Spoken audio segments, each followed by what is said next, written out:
నమస్తే, నేను మీ Madhuri. Sub conscious mind మనకి మనీ తెచ్చిపెడుతుంది అని మీరు నమ్ముతారా? ఎస్. సబ్ కాన్షియస్ మైండ్ని కాన్షియస్గా మనం ఉపయోగించుకుంటే మనీని మనం సంపాదించవచ్చు. ఎలా అని చెప్పడానికి మనతో పాటు ఉన్నారు వైబ్రెంట్ విజయ గారు, life coach and law of attraction coach. తనని అడిగి డీటెయిల్గా తెలుసుకుందాం. Hello ma'am. హాయ్ మాధురి. మనకి సబ్ కాన్షియస్ మైండ్తో మనకి మనీ వస్తుంది. అసలు ఎవరికి కనిపించని సబ్ కాన్షియస్ మైండ్. అసలు మనకి అంటే బ్రెయిన్ ఎక్కడుంది, హార్ట్ ఎక్కడుంది, ఐస్ ఎక్కడుంది, నోస్ ఎక్కడుంది, మౌత్ ఎక్కడుంది, అన్నీ చెప్తాం. కానీ మైండ్ ఎక్కడుంది అంటే we can't explain where is your mind అంటే ఇలా చెప్తాం. But it's not a mind, it's a brain. So మనకి ఆ మైండ్ సబ్ కాన్షియస్, అది కూడా సబ్ కాన్షియస్ మైండ్ మనకి మన ఆలోచనల తీరుని పరిణితిని కంప్లీట్గా బియాండ్ దట్ మైండ్, మనకి ఎప్పుడో ఉన్న ఆలోచనల్ని ఒక స్టోరేజ్ని దాన్ని ఎలా తట్టి లేపాలి అంటారు. అసలు ఆ సబ్ కాన్షియస్ మైండ్ ఎక్కడుంటుంది, దాన్ని ఎలా మనం అట్రాక్ట్ చేయాలి, దాన్ని ఎలా కాన్షియస్లోకి తీసుకొని రావాలి? Good question. మీరు కరెక్ట్గా అడిగారు. మనీ ఎనర్జీని అడిగినప్పుడు సబ్ కాన్షియస్ మైండ్ మీదే అసలు మనం వర్క్ చేయాలి అనే దాని మీద మీరు కరెక్ట్గా అడిగారు. Thank you for that Madhuri.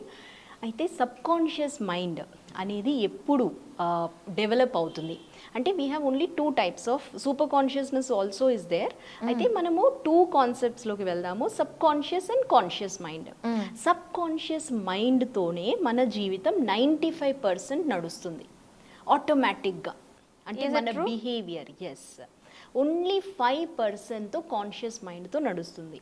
So 95% sub conscious మైండ్తో నడుస్తుంది అంటే మీరు ఆలోచించండి, మనం ఎంతగా మనము రిపిటేషన్ చేయాలి, ప్రాక్టీస్ చేయాలి, అప్పుడే మనలో ఒక కదలిక అనేది కనిపిస్తుంది. అంటే థాట్స్ అన్నమాట. ఇవన్నీ చింత మన ఆలోచన విధానాన్ని మార్చడంలోనే లా ఆఫ్ అట్రాక్షన్లోకి మనము ఈ సబ్ కాన్షియస్ మైండ్ నుంచి మనకు అనవసరమైనవి తొలగించడానికి అవుతుంది. అంటే మన బిలీఫ్ సిస్టమ్స్ని మనం తొలగించాలి. సో ఇది మనము చేసేది మైండ్లో. So it's not a physical action. ఫిజికల్గా వెళ్ళి నేను ఏం చేయలేను, వెళ్ళి మైండ్తో ఏమీ చెప్పలేను. నేను ఫిజికల్గా కాదు, నేను మెంటల్గా నేను కాన్సన్ట్రేట్ చేయాలి. ఎలా చేయాలి? దీనికి మనము meditation is a best concept. అంటే ఎర్లీ మార్నింగ్ లెగ్గానే మనం 15 minutes ఎప్పుడు మెడిటేషన్ అనే దాని మీద వెళ్ళాలి. అంటే ఇట్స్ జస్ట్ నో థాట్లోకి వెళ్ళడానికి మనము, అంటే ఆల్మోస్ట్ మెడిటేషన్ చేస్తున్నాను అంటే అవ్వదు అంటారు. హవెవర్ 15 minutes మీరు ఓపిక పెట్టేసి కూర్చున్నారు అంటే మీ సబ్ కాన్షియస్ మైండ్ని మీరు యాక్టివేట్ చేస్తారు. అందులోకి మనం మంచి మాటల్ని తీసుకెళ్ళగలుగుతాము. మళ్ళీ నైట్ పడుకునే ముందు కూడా ఒక 15 minutes subconscious mind activate అవుతుంది. అయితే ఈ సబ్ కాన్షియస్ మైండ్ 95% ఎప్పుడైంది? It is formed before 7 years of age. 7 సంవత్సరాల కన్నా ముందు మన చిన్నగా ఉన్నప్పుడు ఈ సబ్ కాన్షియస్ మైండ్లో అన్ని కండిషన్స్ అయి ఉంటాయి. ఈ కండిషన్స్ వల్ల మనం పెద్దగైనా కూడా మనం ఏదన్నా సాధించాలన్నా కూడా ఈ సబ్ కాన్షియస్ మైండ్ ఆటోమేటిక్, దానికి ఇంకేమీ లేదు, అది ఆటోమేటిక్గా పనిచేస్తుంది. దానికి ఇంకా లాజిక్ ఉండదు, ఏం ఉండదు, జస్ట్ అది అలా పనిచేస్తుంది అనమాట. సో దాన్ని మనము మార్చాలి అన్నప్పుడు మనం కాన్షియస్గానే దానితో పని పట్టాలి. దీన్ని చేయాలి అనేటప్పుడు నో థాట్లోకి వెళ్ళడానికి, అంటే మెడిటేషన్ చేయడం వల్ల ఈ మనీ అనే బేసిక్, అంటే బేసిక్ కాన్సెప్ట్స్ ఏంటి? కష్టపడితేనే నీకు వస్తుంది, నువ్వు చదివితేనే డబ్బులు వస్తాయి, నువ్వు బాగా కష్టపడాలి అప్పుడే నీకు డబ్బులు వస్తాయి. అయిపోయింది. చిన్నప్పుడు చెప్పుంటాం, ఒక 3 సంవత్సరాల ముందన్నా, ఒక 2 సంవత్సరాల ముందన్నా. అయితే మనం పెద్దగా అయిన తర్వాత అమ్మో జాబ్ వస్తేనే నాకు డబ్బులు వస్తాయి అనే కాన్సెప్ట్లోకి వెళ్ళిపోతాము.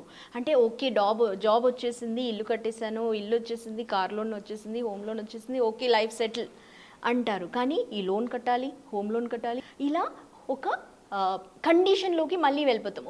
ఓకే అయితే ఇంకా అంతే, 35 years అయిపోయింది అంటే 60 years వరకు నేను కష్టపడాలి, తర్వాత 60 years తర్వాత ఎలాగో ముసలోడినేసి అలా ఇంట్లో కూర్చోబెట్టేస్తారు, మళ్ళీ తర్వాత ఎప్పుడు చచ్చిపోతానా అన్నట్టు ఉంటాను. So this is how we are processing. ఎందుకు అయ్యింది ఇలా ప్రాసెస్ అంటే ముందు అలా ఒక 2000 years ముందు ఇలా నడిచింది కాబట్టి ఇదే మన లైఫ్ అనుకొని మనం వెళ్తున్నాము. హవెవర్ ఇప్పుడు లా ఆఫ్ అట్రాక్షన్ గురించి అన్నా, ఇది లా ఆఫ్ అట్రాక్షన్ అనేది universal law, it's there already. అంటే సక్సెస్ఫుల్ పీపుల్ అందరూ ఫాలో అయ్యేది law of attraction. Law of attraction follow అవ్వకుండా సక్సెస్ అవ్వలేరు 0%. 100% ఫాలో అవుతేనే సక్సెస్ఫుల్ అవుతారు. సక్సెస్ అయిన తర్వాత దాన్ని అలా నిలదొక్కుకోవడానికి కూడా లా ఆఫ్ అట్రాక్షనే పనిచేస్తుంది. అందుకే కొంతమంది సక్సెస్ అవుతారు, తర్వాత మళ్ళీ కెరియర్లో కిందికి వెళ్ళిపోతారు. ఎందుకు అంటే వాళ్ళకే తెలియదు ఎందుకు అయ్యింది అనేసి. అంటే ఒక్కసారి ఒక బిలీఫ్ సిస్టమ్ ఉంటుంది, ఆ తర్వాత మళ్ళీ అది వెళ్ళిపోతుంది. సో లా ఆఫ్ అట్రాక్షన్ అనే దాన్ని సక్సెస్ఫుల్ పీపుల్ ఫాలో అవుతారు. ఏది చేయకపోయినా వాళ్ళు మైండ్తో మాత్రం ఎప్పుడైనా చేస్తారు. ఎప్పుడైనా మీరు ఒక స్టోరీలో మీరే మెయిన్ క్యారెక్టర్ అనుకోండి, you are the director, you are the creator of your own life అన్నప్పుడు మన మీద మనం ఇన్ఛార్జ్గా అవ్వినప్పుడే మనకి ఈ లా ఆఫ్ అట్రాక్షన్ పనిచేస్తుంది. ఒకవేళ నువ్వు నీ లైఫ్లో ఏం చేయాలి అనుకుంటున్నావు, ఎలా ఉండాలి అనుకుంటున్నావు అనేది నువ్వే రాసుకో అంటున్నారు మీరు. సో లా ఆఫ్ అట్రాక్షన్ అనగానే నువ్వే డైరెక్టర్, నువ్వే క్రియేటర్, నువ్వే హీరో, నువ్వే అన్నీ. నువ్వు ఏం చేయాలి అనుకుంటున్నావు దాని మీద స్పష్టత రావాలి. దానికి మనం ఒక అడుగు వెనక్కి వేయాలి. నా లైఫ్ ఇలా ఉంది, నాకు ఇది వద్దు అనేసి వెనక్కి వచ్చి నేనేం కావాలి అనుకుంటున్నాను అనే స్టోరీని నేనే రాసుకోవాలి. ఈ స్టోరీని రాసేటప్పుడే ఆ మజా వచ్చినప్పుడు ఒక్కసారి అది స్టార్ట్ అయిందనుకోండి, ఓకే నేను చేయగలుగుతాను అంటే ఇంక నెక్స్ట్ మెట్ ఎక్కాలనిపిస్తుంది. ఒక్కసారి నేను చేయగలను అనే కాన్ఫిడెన్స్ వచ్చిన తర్వాత, మనకి ఒక సపోర్ట్ దొరికిన తర్వాత ఆ సపోర్ట్ పట్టుకొని ఎక్కడి వరకైనా వెళ్ళొచ్చు. సో ఇది ఈ ఒక్క దృక్పథం మారిందనుకోండి, ఒక్కసారి మనం పర్సెప్షన్ మారిందనుకోండి, ఇది మనలో నుంచి రావాలి. ఇది ఇలా అంటే ఒక్కరు చెప్పిన తర్వాత రావడం రాదు.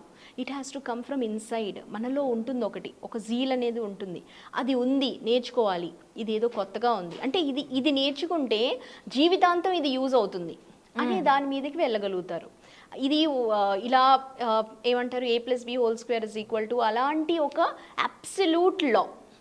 Mathematics is an absolute law. Science అనేది మారుతూ ఉంటుంది, కానీ మ్యాథమెటిక్స్ మారదు ఎప్పటికీ. ఎందుకంటే యూనివర్స్ మ్యాథమెటిక్స్ తోటే నడుస్తుంది. అన్ని లాసే. ఇక్కడ ఫేవరెటిజం లేదు, లక్కీ లేదు, ఏమీ లేదు. It's all about mathematics. Okay, ఒక రోల్ మీరు ప్లే చేయాలి అనుకుంటున్నారా? చెయ్యాలి అంటే ఎలా సిద్ధం అవ్వాలి, నేను ఎలా ఉండాలి, నేను అది ముందు నుంచే లైఫ్ స్టైల్లోకి మారిపోతాను. ఆ లైఫ్ స్టైల్ మారిపోగానే నా రోల్ వచ్చినప్పుడు నేను చేస్తాను, అంతే. That is how you have to live your life. ఈ కాన్సెప్ట్ చెప్పడానికే వెబినార్స్, వర్క్షాప్స్ ఉంటాయి. Okay ma'am, thank you very much. Sure, thank you.